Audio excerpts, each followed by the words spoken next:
sejam muito bem-vindos a mais um Minha Saúde, que é um programa exclusivo da Unimed Teresina para ajudar você de casa a cuidar melhor da sua saúde. Olha, lembrando que nós também estamos lá no YouTube, acesse o canal oficial da Unimed Teresina, assista esta e outras edições do Minha Saúde. Olha, segundo pesquisa da Fundação Oswaldo Cruz, a Fiocruz, a catarata atinge 25% dos brasileiros com mais de 50 anos. A doença é a quarta mais recorrente nessa faixa etária, atrás somente da hipertensão, problemas de coluna e colesterol alto. E no Minha Saúde de hoje nós vamos entender mais sobre essa doença que atinge os olhos, saber as causas, os sintomas, o tratamento, conversando com o médico oftalmologista cooperado Unimed Teresina, Dr. César Vilar. Dr. César, bem-vindo.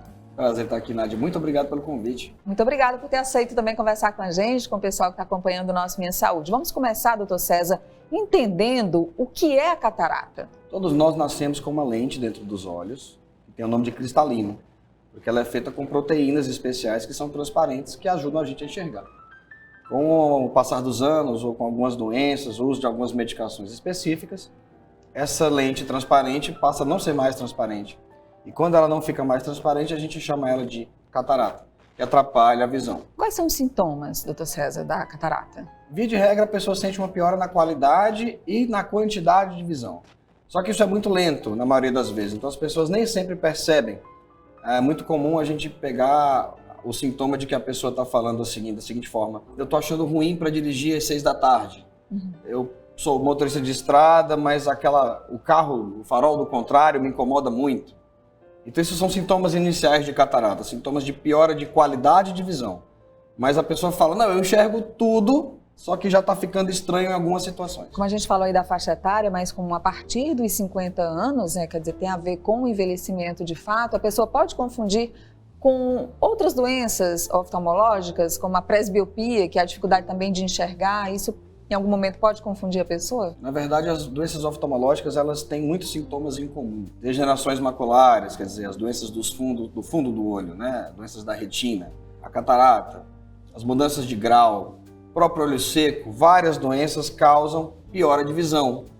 E essa piora de visão nem sempre é fácil da pessoa discernir o que é que está acontecendo exatamente com o olho.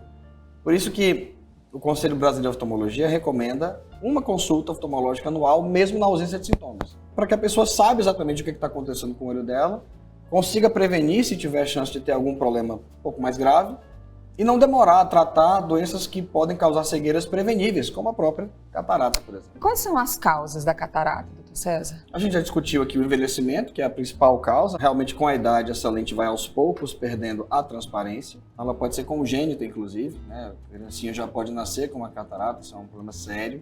Tem que ser endereçado logo. Existem cataratas causadas por medicações. Algumas doenças outras podem causar catarata mais precoce, como o diabetes, por exemplo, que é muito comum. Então, o paciente diabético costuma ter catarata mais cedo. Além do diabetes, que outros fatores de risco podem trazer a doença? Na nossa região, a incidência de radiação ultravioleta, mais conhecida como sol. Então, o sol traz a presença da catarata um pouco mais cedo do que em regiões, vamos dizer, de clima temperado, né, onde a incidência de radiação solar é menor, e isso faz a catarata surgir de forma mais lenta. O que a gente pode fazer para prevenir com relação a isso? Usar óculos de proteção ultravioleta, os famosos óculos de sol, com lentes apropriadas, né, que tenham proteção 100% para os raios ultravioleta. Isso pode prevenir um pouco o surgimento da catarata. Levar um estilo de vida mais saudável, né? Então, aí fazer o controle das comorbidades, né? Evitar de ter obesidade, evitar de ter pressão alta, porque eventualmente a pessoa entra na síndrome metabólica, que pode eventualmente combinar com o diabetes e aí sim ter catarata mais cedo também. E qual é a relação, então, da catarata com o diabetes, né? Por que o diabetes, por exemplo, pode antecipar ou piorar a situação da catarata? A gente acredita que os altos índices de açúcar no sangue aumentam o que a gente chama de estresse oxidativo, quer dizer, as células elas tendem a trabalhar um metabolismo diferente, mais danoso, liberando os famosos radicais livres. E esses radicais livres fazem as células do cristalino envelhecer mais rápido. Então é como se literalmente a catarata surgisse mais cedo. Se a gente tivesse assim, que adivinhar a idade da pessoa olhando só para a catarata, a gente diria uns 20 ou 30 anos na frente, quando a pessoa tem uma catarata secundária ou diabetes. Como é que é feito o diagnóstico da catarata? Com a consulta clínica, exames, dá para fechar rapidamente o diagnóstico? Sim, a consulta oftalmológica de rotina é possível fazer o diagnóstico da catarata. E aí quando você pensa em quando que você vai tratar, você precisa de uns exames auxiliares para te ajudar no diagnóstico, porque às vezes a pessoa tem catarata e tem também outras coisas. E isso tudo vai ser importante para que a gente possa discutir com o paciente o prognóstico, o resultado final da visão que ele pode ter ao final do procedimento todo. A complicação mais séria seria perder a visão? Da catarata, sim. Infelizmente, algumas pessoas ainda demoram muito a fazer a cirurgia, seja por questões financeiras, questão de acesso mesmo ao serviço de saúde, seja por descrença. Muitas pessoas têm medo da cirurgia ainda, mas, querendo ou não, quando a catarata evolui bastante, ela causa cegueira. Geralmente, na enorme maioria das vezes, é reversível com a cirurgia.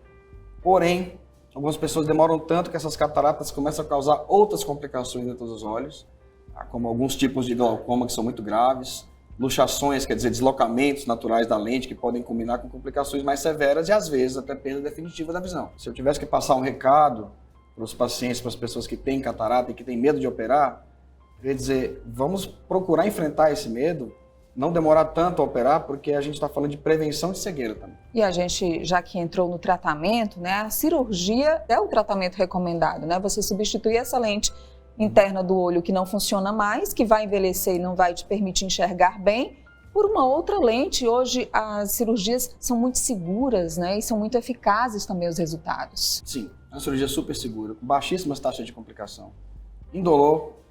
O olho é fácil de anestesiar, você consegue anestesiar com uma gota de colírio, não é necessário grandes anestesias, por isso que a gente chama de um procedimento feito em hospital dia ou ambulatorialmente, quer dizer, a pessoa não precisa de internação para operar. E a visão melhora, porque as lentes intraoculares são muito boas.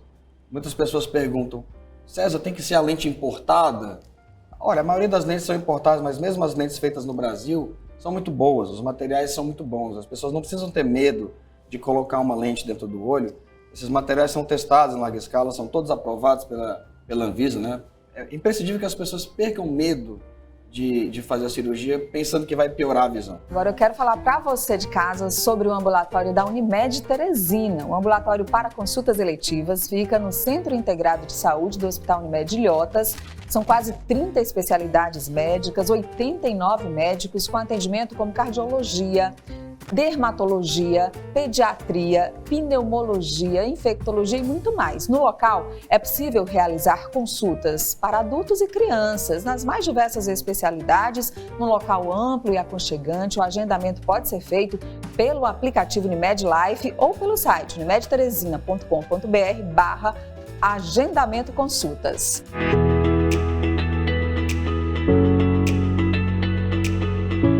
Olá pessoal, tudo bem? Eu me chamo Ticiane Santana, sou enfermeira aqui do Núcleo de Atenção Integral à Saúde, UNAS da Unimed, e a gente vai falar hoje sobre o Dia Nacional do Diabetes, dia 26 de junho. Existem pacientes com diabetes tipo 1 e diabetes tipo 2. No diabetes tipo 1, geralmente a pessoa descobre na infância, na adolescência, e pode usar a insulina, né? E no tipo 2, são pessoas que descobrem o diabetes mais tarde, né, na idade adulta, principalmente relacionado aos maus hábitos de vida e também a questão familiar. Quando a gente usa insulina, tem que ter cuidados como o local de aplicação, né, fazer o rodízio da aplicação, não ser sempre no mesmo lugar. Quando for usar a insulina, não tirar na hora de aplicar, tirar com uns 15, 20 minutinhos, deixar fora da geladeira, para poder diminuir a chance de irritação da pele e também o desconforto e a dor. E também relacionado ao descarte, a gente usa uma caixa de perfuro cortante para descartar aquela agulha. E também não é recomendado usar a agulha mais de uma vez, porque quando você usa a agulha mais de uma vez, não fica mais afiada, né? Então pode machucar, pode causar desconforto. E também relacionado à insulina, a gente não deve guardar na porta da geladeira, porque com o movimento de abrir e fechar a porta,